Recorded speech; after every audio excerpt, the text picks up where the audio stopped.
most people drive a car, you're probably going to want to keep some tools in a car. Now, let's just crack open this one item. I live in New England. Most women in New England do need to know how to jump start a car. Did you ever learn how to jump start a car, Tina? Mm-hmm. Yeah. Did you do it the hard way or the easy way? Oh, I did it many times the hard way. Thank you. Many times the very hard way. Right. Most jumper cables you'll see, these have pink for positive and black for negative. The red, if you have a different pair, yes, red and black. Okay, do not, and I repeat, do not mix them up. Mm-hmm. If you do, you will have one heck of a repair bill, and you won't be getting out of that situation anytime soon. Okay, so what we have here, these are 10 feet, and the reason we like longer ones is because for some reason, right when you have an emergency, your battery is over here next to a snowbank or something you can't get it out of, and the other person that's coming to help you, who can't get around to get in front of you, has his battery or her battery on the opposite side. If you have 6 feet of cable and it's a 10-foot reach, good luck. You're either pushing a car or you're just not moving. Okay, so 10-foot reach is good. These are heavy duty.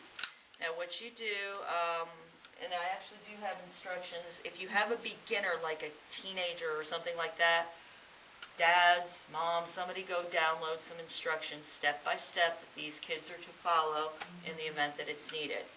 You'd be surprised at the number of times it's needed and they can't call, something happened. Okay, you usually have to hook up the pink for positive. On the battery, it will say a plus sign.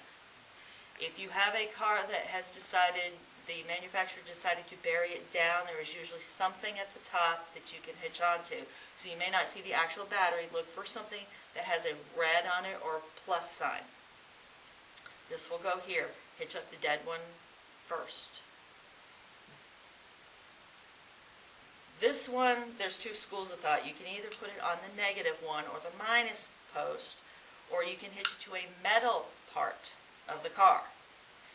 Well, on the dead one, you're going to probably want both hitched on the battery. That would be my advice, but check with your mechanic and your manufacturer. On the live one, turn the engine off first. Hitch up positive to positive. And by the way, if you're letting these dangle, as I did the first time I did it, and they touch, you're going to hear arcing and sparking. This should tell you that it's not a good idea. So make sure pink goes to positive on both vehicles.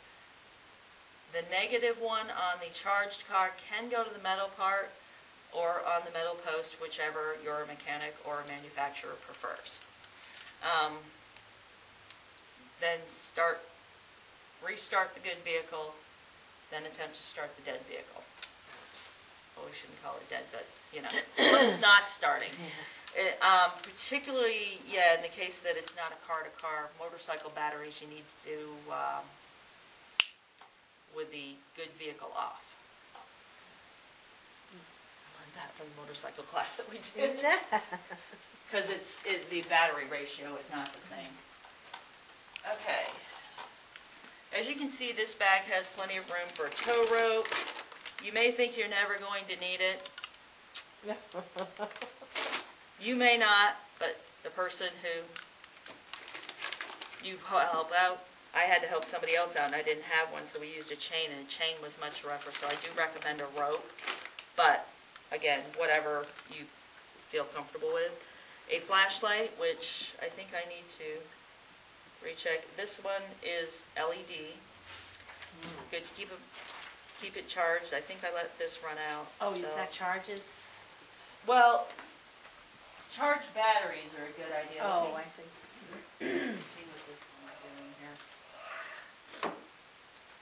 Yep, that one died too. I don't know what it is, but anyway, so I need to keep charged batteries in there. So that's a lesson for me. And how many LED is it? Oops.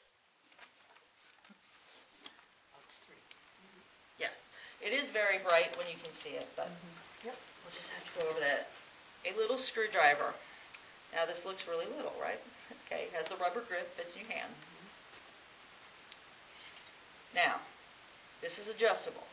Why do we have this in the automobile kit?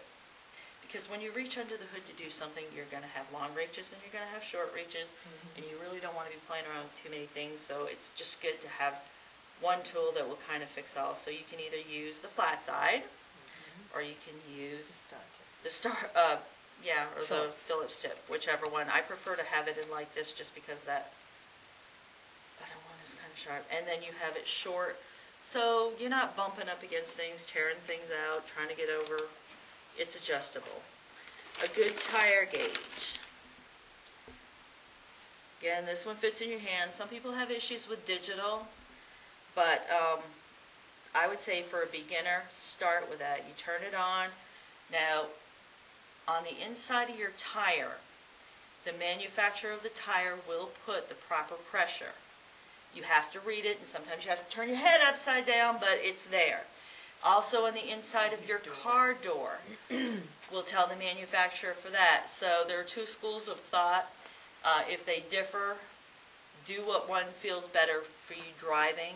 But just remember, it does save wear, tear, and gas if you have the tires properly inflated. So when you're putting air in, just keep a check on it. If you know you need 35 pounds, just see if it gets 35 pounds. And you take the screw off the tire stem, stick it on there, and you wait and see what it reads out at. This is pretty easy to read, so that's why I like that versus the manual one, just because of the readability. And again, put your favorite toys and tools in here. If you want a beach blanket, if you want a couple of extra little things, this has more than enough room to it. It's a decent sized bag, and it does sit in the back of a trunk or, whatever you want to have. I just recommend keeping a few things around. Because, even if you drive perfectly and nothing ever goes wrong with your car, your brother, your sister, your friend aren't going to be having the same issue. I think that covers it. And now we're going to go into small engines. I have had more people tell me. In fact, my blog coach, she's a sweetheart, and she and her husband decided to call it quits, but he was Mr. Repairman, so she was part of the reason that I wrote the lawnmower. She was a major reason that I wrote the lawnmower article, because she told me I pulled and pulled on that lawnmower and it just would not start. And I didn't really think I knew as much about lawnmowers and stuff until I started talking to her. And then I remembered. So here's a few basic things. We're in a building, so I am not going to start this up because it's just plain rude. But this particular one has a place to check the oil. Okay, now what you're going to do normally is kind of like you would with a car. And I can see that I need to fill mine, but it's winter, so I wasn't worried about it. Here's the fill line. If it doesn't meet that, and this may need to be changed, you should change it periodically too. If you don't know how to do it, probably bring this into the lawnmower mechanic, small engine person. Watch them do it. A lot of them will let you watch them if you let them know in advance how to do these things, so you only have to do it once. Make sure that generally the oil comes up, so as you can see, I need to fill mine. Now here's the other trick. Not all lawnmowers have two places to put things in. If you're not sure what your lawnmower is, I recommend that you check your owner's manual. Okay, if for some reason that's missing, check with the dealer, see if he can give that. Your owner's manual is your friend. It may be boring, but it's still your friend. Okay, here's the other spot where you're going to put something in. This is gas. Again, please, please, please do not mix the two up. So if yours only has one spot to add, this probably means that you have to do a mixture. Okay?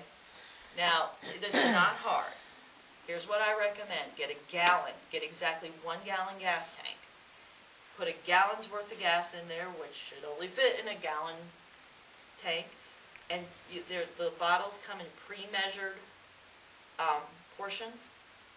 So for 1 gallon, you usually read the directions just in case you find something different, but the oil, you have to mix the oil in, and then you put that in the one bowl that you have.